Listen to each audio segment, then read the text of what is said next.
Nah, apa namanya, di dalam pertemuan ini ada 2 hal, ada 2 subtopik yang akan kita bicarakan. Yang pertama, tentang perihal hukum konstitusi, terus yang kedua, klasifikasi dari konstitusi itu. Jadi ada 2 hal ini yang akan kita bicarakan. Yang pertama terkait dengan, eee, perihal ilmu konstitusi atau, hukum konstitusi. Jadi di dalam pertemuan sebelumnya saya sudah jelaskan bahwasannya, eee, sejarah munculnya, hukum konstitusi ini sebenarnya sudah cukup lama. Jadi sejak kalau ditelisik dari proses sejarah itu sebenarnya, isu ini sudah muncul atau perhatian terhadap, hukum konstitusi ini sudah muncul sejak zaman, Aristoteles, itu zaman Yunani kuno. Itu, abad keempat sebelum Masehi ini sebenarnya sudah muncul. Saat itu, eee, berdasarkan dokumen ya. Jadi muncul ini dalam hal ini di apa namanya, eee, dibuktikan dari adanya dokumen dokumen, tertulis yang menunjukkan, pernah adanya, penelitian atau, kajian yang dilakukan, dan itu terdokumentasikan, tertulis terkait dengan, konstitusi. Nah, itu dimulai sejak zaman, Yunani kuno.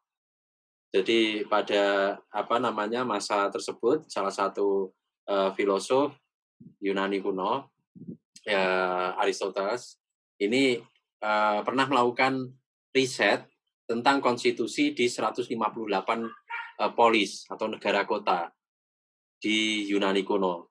Jadi ini sebenarnya sudah 80% dari polis yang ada di, Yunani, saat itu karena jumlah totalnya itu sekitar 186.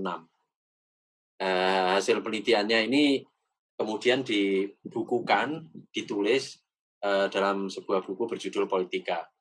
Ini kalau teman-teman, browsing di internet ini, buku ini sebenarnya ada, versi PDF-nya, sudah diterjemahkan dalam bahasa Inggris. Jadi pada masa itu Aristoteles ini meriset dan mendokumentasikan, konstitusi-konstitusi yang ada di 158 negara kota atau polis itu di Yunani kuno untuk kemudian diperbandingkan. Nah, ini menjadi semacam kayak tonggak awal studi tentang konstitusi.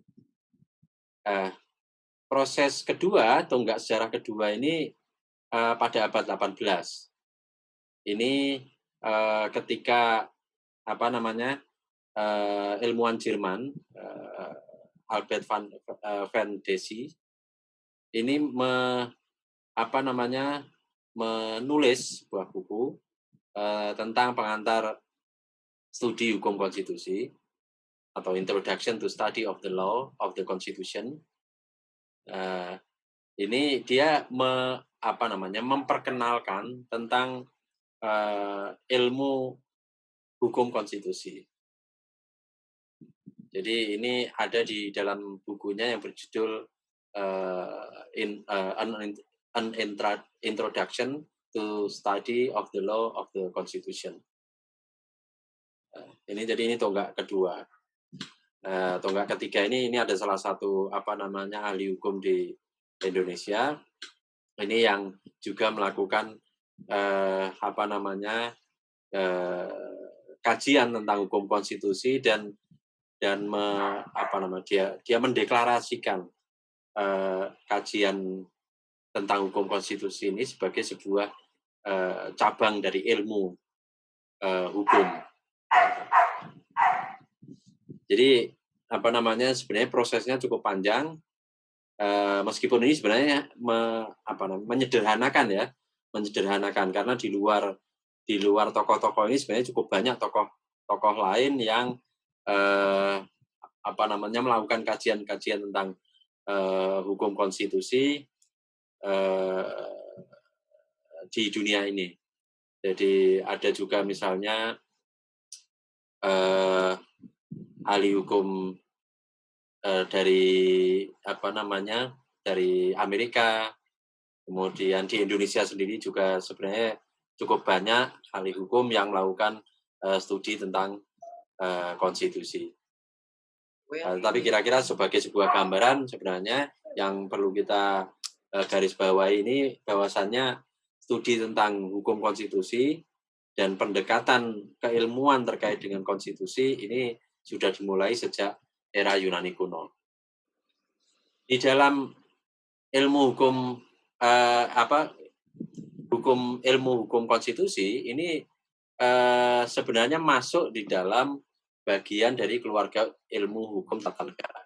Jadi kalau kita bicara di mana letak ilmu hukum konstitusi, ini dia berada di keluarga ilmu hukum tata negara. Keluarga ilmu hukum tata negara ini menjadi bagian dari keluarga ilmu hukum. Jadi ilmu hukum itu apa namanya menjadi induk. Ilmu hukum sendiri itu bagian dari ilmu sosial. Jadi ada ilmu sosial. Jadi ilmu itu secara umum kan dibagi dua ya. Ilmu pasti, kemudian ilmu sosial. Yang ilmu sosial ini dibagi lagi ke dalam beberapa sub ilmu. Ada ilmu tentang ekonomi, ada ilmu tentang sosiologi, ada ilmu tentang apa namanya hukum dan lain sebagainya. Nah, jadi ilmu hukum itu keluarga dari ilmu sosial. Di dalam ilmu hukum itu ada beberapa sub subdisiplin keilmuan. Ada ilmu hukum perdata, ilmu hukum pidana, ilmu hukum administrasi negara dan lain sebagainya. Salah satu sub keluarga dari ilmu hukum itu hukum tata negara. Di dalam ilmu hukum tata negara ini ada sub disiplin keilmuan lagi, yaitu ilmu hukum konstitusi, ilmu hukum tata negara dalam arti sempit, ilmu hukum tata usaha negara atau ilmu hukum administrasi negara. Jadi apa namanya, hukum tata negara itu hukum yang mengatur tentang apa namanya sistem kenegaraan. Di dalamnya dibagi menjadi ilmu hukum tata negara. Nanti teman-teman bisa dapat mata kuliah ini. Terus kemudian ilmu hukum administrasi negara, terus ilmu hukum konstitusi. Itu. Apa itu ilmu hukum tata negara? Nanti teman-teman akan belajar atau mengambil mata kuliah tentang ini. Ilmu hukum tata negara itu ilmu hukum yang pelajari negara dalam kondisi diam. Jadi yang dipelajari adalah struktur-struktur organ negara. Bagaimana tugas dan kewajiban, wewenang, dan hubungan antar organ negara. Serta hubungan antara negara dengan warga negara. Itu di ilmu hukum tata negara. Sedangkan ilmu hukum administrasi negara itu mempelajari tentang negara dalam kondisi bergerak, dalam keadaan bergerak. Jadi yang dipelajari itu tindakan. Jadi kalau yang ilmu hukum tata negara tadi struktur organ negara, kalau yang ini yang dipelajari adalah tindakan dari pejabat negara. Nah, kalau ilmu hukum konstitusi ini mengatur tentang atau mempelajari negara dari sisi organisasinya, kemudian mempelajari juga negara dari aspek konstitusinya atau dari aspek undang-undang dasarnya. Klasifikasi konstitusi. Jadi kalau tadi dijelaskan bahwasannya studi tentang konstitusi itu sudah dimulai sejak era Yunani kuno, itu dalam risetnya terhadap 150-an polis tadi yang dilakukan oleh Aristoteles. Aristoteles ini menurut bukunya C.F. Strong, ini salah satu ahli hukum konstitusi juga, itu dia mengutip bukunya Aristoteles. Jadi Aristoteles dalam studinya itu menemukan bahwasannya konstitusi itu sebenarnya bisa dibagi dua madhab, ada dua kelompok. Jadi apa namanya, yang pertama itu konstitusi yang isinya baik dan yang buruk, yang benar atau yang salah gitu, yang salah gitu. Jadi dia membagi dua itu sebenarnya konstitusi itu. Ada konstitusi yang baik, ada konstitusi yang buruk, ada konstitusi yang jelek. Ya itu.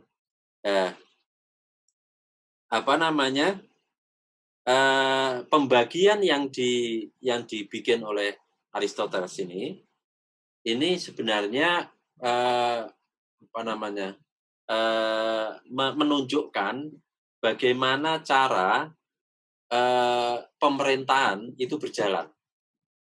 Jadi pemerintahan itu sistem pemerintahan itu menurut Aristoteles ini terbagi dua ini, sistem pemerintahan yang baik, sistem pemerintahan yang buruk. Itu sistem pemerintahan yang benar, sistem pemerintahan yang salah. Jadi dua klasifikasi yang disampaikan oleh Aristoteles tadi, dua klasifikasi konstitusi itu sebenarnya menunjuk pada bagaimana cara pemerintahan itu dijalankan. Di masing-masing klasifikasi ini, yang baik dan yang buruk, ini sebenarnya ada tiga tipe sistem pemerintahan. Jadi satu itu sistem pemerintahan yang dijalankan oleh satu orang, terus kemudian sistem pemerintahan yang dijalankan oleh sedikit orang, yang ketiga adalah sistem pemerintahan yang dilakukan oleh banyak orang. Jadi dia merujuk ke situ. Jadi dia itu meneliti di polis-polis 150-an polis yang dia teliti itu dia menemukan ada 3 jenis sistem pemerintahan ini. Sistem pemerintahan yang dipimpin oleh satu orang, yang kedua sistem pemerintahan yang dipimpin oleh sedikit orang, jadi bukan satu ya, jadi lebih satu tapi sedikit. Sama ada sistem pemerintahan yang dipimpin oleh banyak orang. Dia belum sampai menjelaskan mana yang baik dan yang buruk. Dia memulai dengan mendeskripsikan itu, bahwasannya sistem pemerintahan itu ada 3 macam. Jadi sistem pemerintahan yang dipimpin oleh satu orang, sistem pemerintahan yang dipimpin oleh sedikit orang, dan sistem pemerintahan dipimpin oleh banyak orang. Berikutnya, Aristoteles ini juga menyampaikan bahwasannya berdasarkan hasil penelitiannya, setiap negara yang dia teliti, setiap polis yang dia teliti itu sebenarnya mengalami apa yang dia sebut cycle of revolution, yaitu proses perubahan yang muter, yang mengikuti sebuah siklus perputaran revolusi gitu, perubahan yang terus berputar. Kalau sekarang itu ya mungkin kita sebut evolusi gitu ya, tapi dia menggunakan sebenarnya revolusi. Jadi perubahan yang terus menerus terjadi dan itu berganti-ganti tapi muter itu saja. Nah, bagaimana runtutannya? Itu menurut Aristoteles ini pemerintahan itu dimulai dari sistem yang dipimpin oleh satu orang.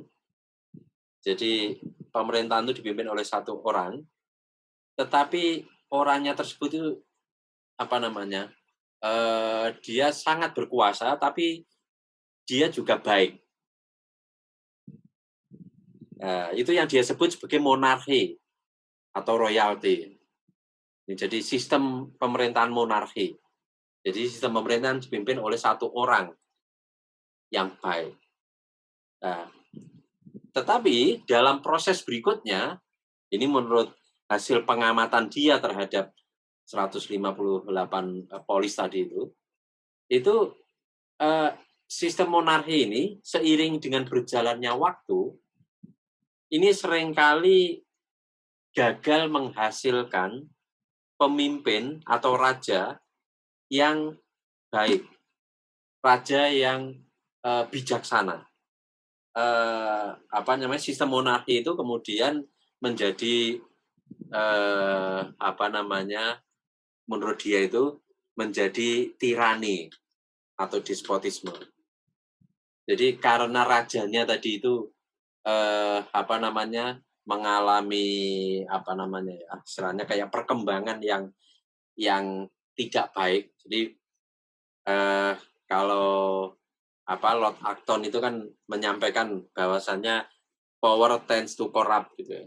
Jadi kekuasaan itu cenderung mengubah orang untuk menjadi korup. Temuan dari Aristoteles itu juga semacam itu. Jadi pemerintahan yang dipimpin oleh satu orang yang awalnya itu baik, itu seringkali gagal memproduksi raja berikutnya yang baik juga. Bisa jadi pangeran yang akan menggantikan raja itu, yang kemudian menggantikan raja itu kapasitasnya nggak sebaik bapaknya misalnya, atau dia bahkan tidak sebijak bapaknya dan sebagainya, sehingga kualitas kepemimpinannya memburuk. Dia tidak lagi bersikap bijak dalam menyelenggarakan pemerintahan. Dia lebih banyak menggunakan memaksakan kekuasaannya. Itu dalam kajian Aristoteles semacam itu. Nah, itu yang disebut tirani. Jadi sistem pemerintahan oleh satu orang yang tidak baik dan dia menekankan pada penggunaan kekerasan, penggunaan kekuatan untuk memelihara kekuasaannya. Nah, dari sistem monarki yang dipimpin oleh satu orang raja yang bijak, yang capable dan sebagainya, yang kemudian dalam perjalanan waktu itu digantikan oleh raja-raja berikutnya yang tidak cakap, yang kemudian menghasilkan kepemimpinan yang tirani itu. Ini dalam proses berikutnya ini memicu munculnya oposisi yang yang dipimpin oleh sekelompok kecil orang yang memiliki kompetensi, yang memiliki kemampuan. Sekelompok kecil orang ini yang kemudian mengambil alih kekuasaan. Nah, ini yang kemudian disebut oleh Aristoteles sebagai aristokrasi. Jadi kepemimpinan oleh satu orang raja tadi itu dikudeta oleh sekelompok kecil orang yang capable gitu ya, yang kompeten dan menang, terus kemudian sekelompok kecil orang ini yang kemudian memimpin. Nah, ini namanya kepemimpinan aristokrasi. Jadi kepemimpinan yang dilakukan atau dikelola oleh sekelompok kecil orang. Nah, dalam perjalanannya, ini menurut temuan dari Aristoteles ini kepemimpinan aristokrasi ini dalam perjalanan berikutnya ini juga sering mulai mengalami degenerasi atau mengalami penurunan kualitas. Gitu. Jadi penggantinya nggak sehebat para pendahulunya. Sehingga mereka kemudian sama dengan yang tirani tadi, sama-sama korup dan sebagainya. Nah, kepemimpinan aristokrasi yang korup ini oleh Aristoteles disebut sebagai oligarki. Jadi dari sini kita bisa melihat pengistilahan yang digunakan oleh Aristoteles itu monarki itu adalah sebutan untuk kepemimpinan sistem dalam sebuah sistem pemerintahan oleh satu orang, tetapi yang capable, yang bijak, dan ketika dia menjadi korup itu raja itu kemudian istilahnya bukan lagi monarki, bukan lagi raja, tapi tiran. Kalau kepemimpinan oleh sedikit orang, itu disebut aristokrasi. sedikit orang yang baik, punya visi, capable, kompeten dan sebagainya. Tapi kemudian ketika dia sekelompok kecil orang itu korup, itu dia kemudian disebut sebagai oligarki. Jadi oligarki itu sistem pemerintahan oleh sekelompok kecil orang yang korup. Dalam penelitian dari Aristoteles, ini kepemimpinan aristokrasi yang kemudian berubah jadi oligarki, ini mengecewakan masyarakat, terus kemudian mendorong masyarakat untuk melakukan perlawanan terhadap kepemimpinan oligarki ini tadi. Dan ketika rakyat menang, sistemnya kemudian berubah menjadi rule of the many. Jadi kepemimpinan oleh orang banyak, yaitu yang sekarang disebut demokrasi. Apakah demokrasi ini kemudian menjadi yang terbaik? Tidak juga. Jadi hasil penelitian Aristoteles pada era Yunani kuno ini juga sudah menemukan indikasi bahwasanya demokrasi ini bisa berubah menjadi sesuatu yang jelek. Kepemimpinan yang sistem pemerintahan demokratis itu tidak otomatis baik. Ada berdasarkan hasil penelitian dia, ada kondisi-kondisi yang kemudian menyebabkan sistem kepemimpinan oleh banyak orang itu menjadi buruk. Dalam situasi semacam itu kemudian bisa mendorong munculnya kembali tokoh yang bisa menjanjikan untuk melakukan pemulihan keadaan. Kalau di kita itu disebut Ratu Adil, kira-kira begitulah. Kalau di sana menurut penelitian Aristoteles ini kaisar. Ini yang datang untuk membawa pemulihan keadaan. Dan siklus ini menurut Aristoteles ini siklus yang terus berulang. Itu hasil penelitian dia 4 abad sebelum Masehi. Dan itu sampai sekarang masih kita temukan seperti itu. Nah, jadi pengklasifikasian terhadap konstitusi yang dilakukan oleh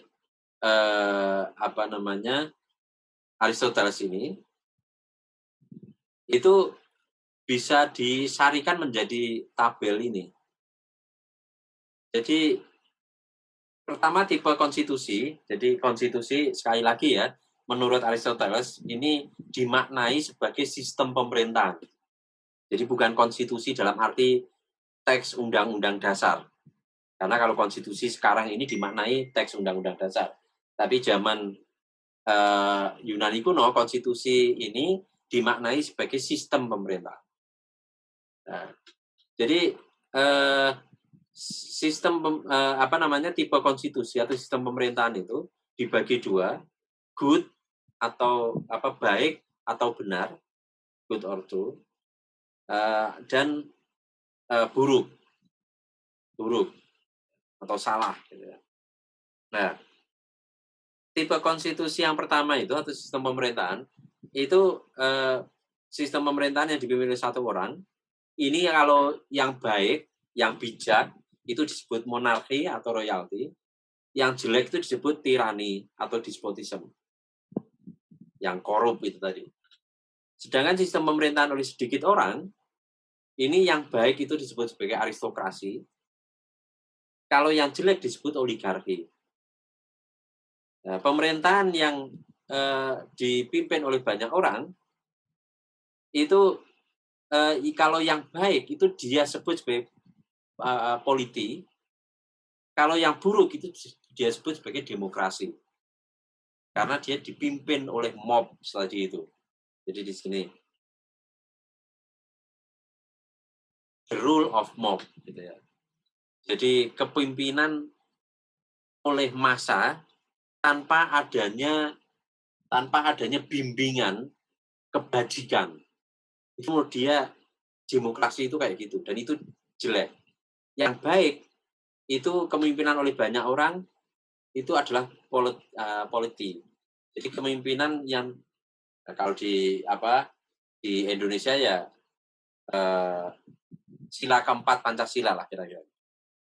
Kerakyatan yang dipimpin oleh hikmat kebijaksanaan.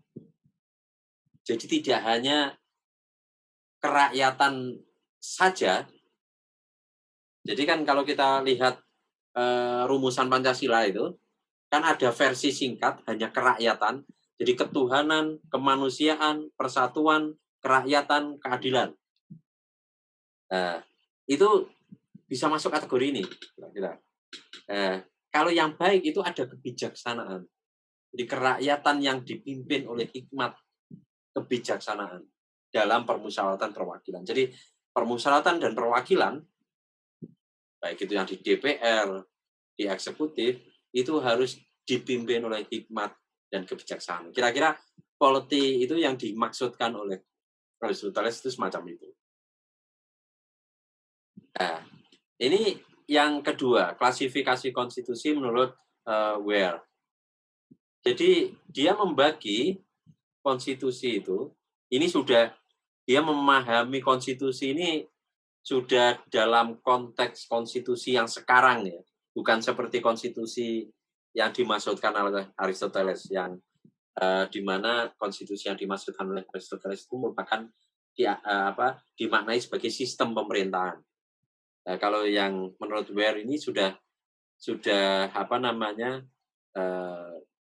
konstitusi dalam arti hukum dasar. Jadi dia membagi yang pertama klasifikasi konstitusi berdasarkan bentuknya. Jadi ada klasifikasi, ada konstitusi tertulis, ada konstitusi tidak tertulis. Konstitusi tertulis itu seperti UUD 45. Kalau di Indonesia, konstitusi tidak tertulis itu di Indonesia diakui, tapi kita sulit menyebutkan satu persatu. Sebenarnya konstitusi tidak tertulis di Indonesia itu ya nilai-nilai adat, nilai-nilai sosial, nilai-nilai keagamaan yang itu diyakini dan dipraktekkan secara terus-menerus. Meskipun tidak tertulis di dalam konstitusi, itu dianggap sebagai konstitusi. Itu konstitusi tidak tertulis. Konstitusi tidak tertulis ini banyak dipakai di negara-negara lain. Sebagai contoh itu misalnya Inggris, itu dia menganut konstitusi tidak tertulis. Jadi tidak ada undang-undang dasar sana. Konstitusinya apa? Ya konstitusinya dia tidak tertulis. Jadi hal-hal yang sudah diyakini dan dipraktekkan, kemudian diterjemahkan di dalam peraturan perundang-undangan tertulis, itu dianggap sebagai konstitusi. Yang kedua, pembagian berdasarkan sifatnya. Pembagian konstitusi berdasarkan sifatnya. Ada konstitusi yang lentur, ada konstitusi yang kaku. Lentur itu mudah diubah. Bisa diubah. Bisa dan mudah diubah. Konstitusi kaku itu konstitusi yang tidak bisa diubah, atau kalau dia bisa diubah, itu prosedur perubahannya sulit. Nah, kalau konstitusi Indonesia UUD 45, ini dia masuk dalam kategori ada yang menganggap lentur karena bisa diubah, tapi ada yang menganggap kaku. Dia bisa diubah, tetapi syarat untuk mengubahnya sulit. Jadi ini berdasarkan sifatnya, ada dua. Kemudian klasifikasi konstitusi berdasarkan nilai kedudukan konstitusi itu. Ada konstitusi derajat tinggi dari legislatif, dan ada konstitusi derajat rendah dari legislatif. Jadi ini sebenarnya merujuk pada kedudukan dari konstitusi itu. apakah konstitusi itu di dalam di dalam sistem hukum yang diterapkan di sebuah negara, dia diposisikan sebagai hukum tertinggi atau tidak. Kalau di Indonesia jelas masuk dalam konstitusi derajat tinggi. Kenapa? Karena di dalam tata urutan perundang-undangan kita itu sudah jelas disebut bahwasanya hukum tertinggi itu adalah konstitusi. Dan di UUD 45 juga sudah disebutkan bahwa Indonesia adalah negara hukum yang berdasarkan konstitusi. Jadi konstitusi punya derajat tinggi. Yang ketiga, pembagian konstitusi berdasarkan bentuk negara. Jadi ada konstitusi serikat, ada konstitusi kesatuan.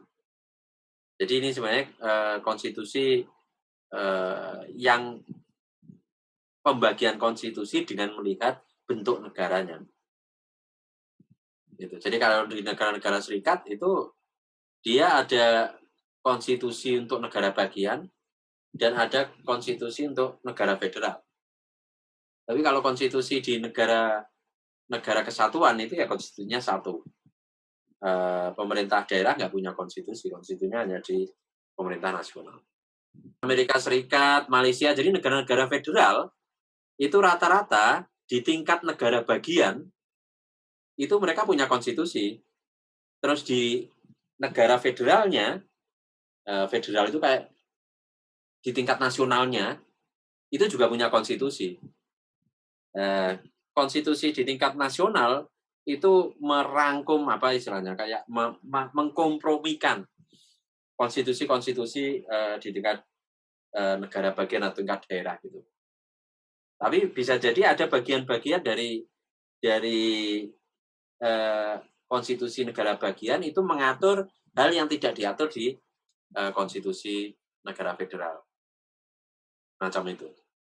Itu beda dengan konstitusi di negara kesatuan seperti Indonesia. Konstitusi di negara kesatuan seperti Indonesia ini hanya satu, hanya UUD 45 gitu.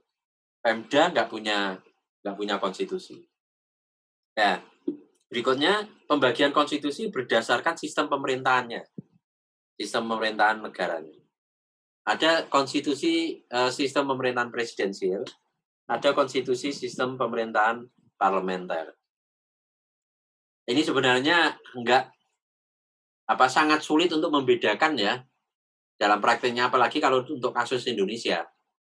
Indonesia itu kita negara kesatuan, sistemnya presidensial. Tetapi konstitusi kita itu kalau UUD 45 yang versi awal itu dia jelas sifat konstitusi sistem pemerintahan presidensialnya. Dia sangat jelas. Jadi sebenarnya pemimpin tertinggi itu presiden dalam UUD 45 versi awal. Jadi nggak ada pembagian kekuasaan, itu nggak ada. Pemisahan kekuasaan itu nggak ada. Separation of power itu di UUD 45 versi awal itu nggak ada. Yang ada adalah distribution of power, pembagian kekuasaan. Jadi kekuasaan tertinggi itu ada di MPR kemudian presiden, terus kemudian setara presiden itu ada lembaga-lembaga lain, ada DPR, Mahkamah Agung, BPK dan sebagainya. Tetapi sebagai sebuah pemimpin eksekutif itu presiden, itu yang memegang kekuasaan tertinggi dan powerful. Bahkan saking kuatnya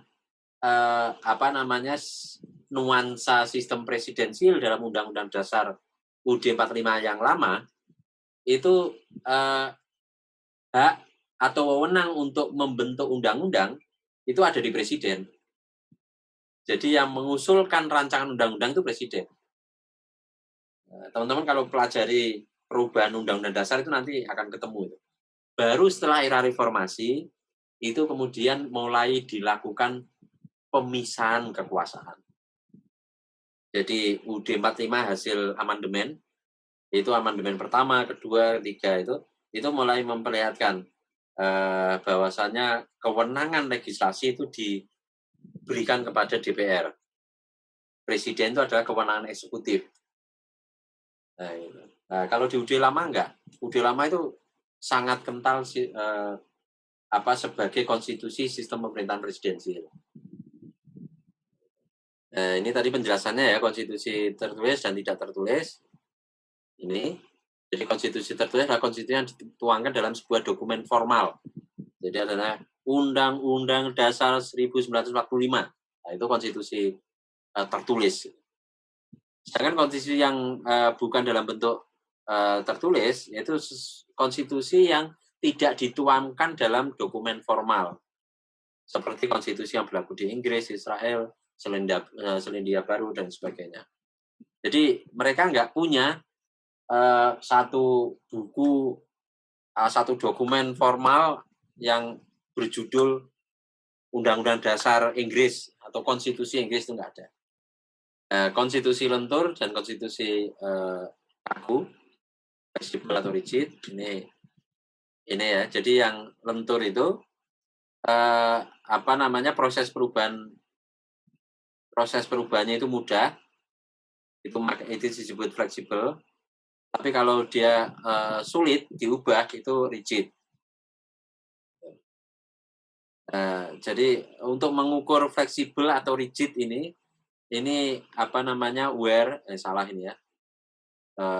KCWR ini membaginya berdasarkan dua prinsip. Yang pertama dari proses perubahannya, sama yang kedua sejauh mana kemampuan konstitusi itu untuk menyesuaikan diri terhadap perkembangan zaman. Tapi sebenarnya sama ini. Dia intinya itu konstitusinya itu bisa berubah atau enggak. Kalau dia enggak bisa berubah ya rigid. Kalau kita bicara hukum Islam itu ada yang menganggap konstitusi di dalam sistem hukum Islam itu ya Al-Quran. Nah, kalau ada yang berpendapat demikian, maka sifat konstitusi di dalam sistem hukum Islam itu ya kaku. Karena Quran tidak bisa diubah. Yang bisa diubah itu kan tafsirnya. Nah, semakin dia bisa berubah atau semakin dia bisa diubah, maka dia semakin bisa menyesuaikan diri terhadap perkembangan zaman. Tapi kalau konstitusinya itu tidak bisa diubah atau sulit diubah, itu maka dia akan cenderung susah mengikuti perkembangan zaman. Nah, ini yang tadi sudah saya jelaskan juga, maksud dari klasifikasi konstitusi berdasarkan nilai atau kedudukan. Jadi konstitusi yang berderajat tinggi adalah suatu konstitusi yang punya kedudukan tertinggi di dalam negara. Jadi kayak di Indonesia dia masuk ke sini. Kenapa? Karena dalam sistem hierarki perundang-undangan di Indonesia itu sudah disebut bahwasanya hukum tertinggi itu adalah konstitusi UUD 45. Konstitusi yang tidak berderajat tinggi adalah konstitusi yang tidak mempunyai kedudukan serta derajat seperti konstitusi yang berderajat tinggi. Jadi dia dipersamakan dengan undang-undang biasa. Jadi misalnya dia masuk dalam konstitusi yang tidak berderajat tinggi jika prosedur perubahan konstitusi, tata cara perubahan konstitusi itu persyaratannya sama dengan tata cara perubahan undang-undang. Yaitu dia tidak masuk dalam kategori konstitusi berderajat tinggi. Nah, ini tadi konstitusi negara serikat sama negara kesatuan sudah saya jelaskan, sama konstitusi berdasarkan sistem pemerintahan. Ada 5 parameter yang menurut C.F. Strong, ini salah satu ahli hukum konstitusi yang lain, dia mengajukan 5 parameter untuk mengklasifikasikan atau mengkelompokkan konstitusi.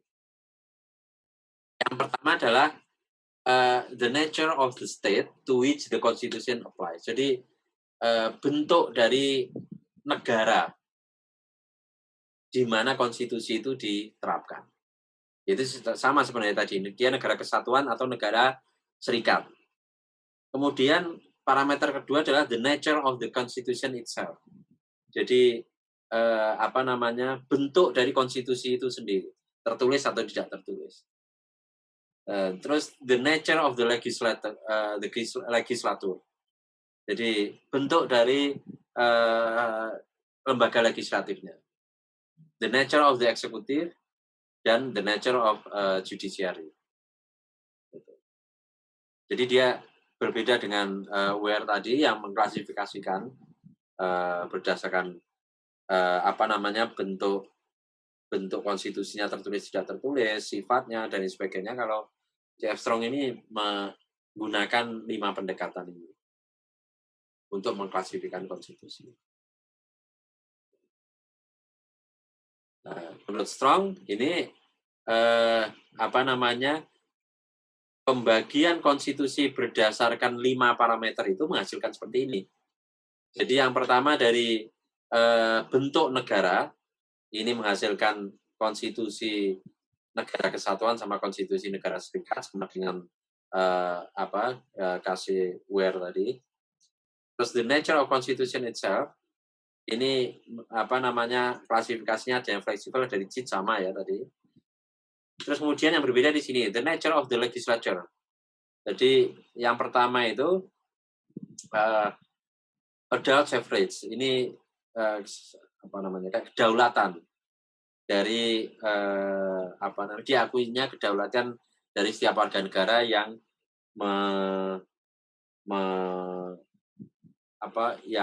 yang memenuhi syarat gitu ya. Yang memenuhi syarat umur biasanya. Jadi adanya kesetaraan kedaulatan. Yang kedua ini tipenya hanya kelompok orang dewasa tertentu yang memiliki kedaulatan. Atau yang mempunyai suara lah, kira-kira begitu. Suara hak pilih maksudnya. Hak pilih di dalam pemilu. Jadi yang tipe pertama ini, hak pilih ini diberikan kepada semua warga negara yang sudah dewasa. Kalau di sini ini hak pilih diberikan pada warga negara dewasa, tetapi yang memenuhi persyaratan tertentu. Jadi tidak bersifat umum. Tidak semua warga negara yang telah dewasa punya hak pilih. Kalau di sini semua. Yang kedua single member constituency. Jadi sistem daerah pemilihan dengan 1 kursi. Ini nanti teman-teman kalau belajar hukum pemilu ini akan bisa dipahami. Single member constituency itu maksudnya dalam 1 daerah pemilihan itu hanya 1 kursi yang diperebutkan. Kalau di sini multi member constituency itu dalam 1 daerah pemilihan itu ada banyak kursi legislatif yang diperebutkan. Indonesia itu manut ini untuk pemilu DPR. Tapi kalau untuk pemilu eksekutif itu manut ini. Dan non-elective second chamber. Dan di sini elective or partially elective second chamber atau kamar kedua DPD. Terus direct popular check, terus absent of such check. Jadi tipe pertama ini ada semacam kayak hak bagi warga masyarakat untuk mengontrol anggota DPR. Kalau ini tidak ada. Klasifikasi 4 berdasarkan sistem eksekutifnya. Ada yang parliamentary, ada non parliamentary. Jadi ini presidensial. Kalau ini parlementer, ini presidensial. Terus the nature of judiciary. Di sini pembagiannya ada yang subject to the rule of law, terus under administrative law. Jadi ini yang berbeda dengan klasifikasi yang dibikin oleh KCWR tadi itu di 3, 4, 5 ini.